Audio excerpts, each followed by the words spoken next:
आजू बाजू Dodge Dodge fast आगे पीछे आजू बाजू डॉज डॉज हे जी ट्रॉफीचे उतकावण करपाक म्हाका मेळ्ळें हें व्हडलें हांव म्हाजें भाग्य समजता पयलेंच. आज ऑक्टोबरान हे टोर्नामेंट चालू जावपाचें आसा.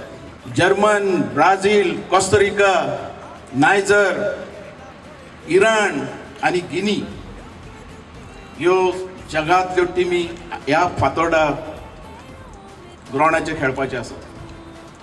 ही खुशीची गजाल आनी हो इतिहासीक दीस ऑक्टोबर म्हणटा की वर्ल्डाचे नामवंत अंडर-17 वाले प्लेयर हांगासर दीस पडटले. गोंय हे फुटबॉल म्हणटा तेंच्या रक्तान आसा आमच्या गोंयकाराच्या. आनी फुटबॉल हो स्टेट स्पोर्ट्स म्हणून आमचे चीफ मिनिस्टरान ताका दर्जो दिल्लो आसा. फुटबॉल हो गोंयकाराचो खेळ, फुटबॉल हो गोंयकाराचो आनी फुटबॉल गोंयकाराचो. जो वर्ल्ड कप जो है जो अंडर-17 ये भी 100% हम लोग सक्सेसफुल करके दिखाएंगे, क्योंकि हमारा चीफ मिनिस्टर भी एक्टिव है इसके अंदर, रात दिन काम कर रहा है, मीटिंगें ले रहा है.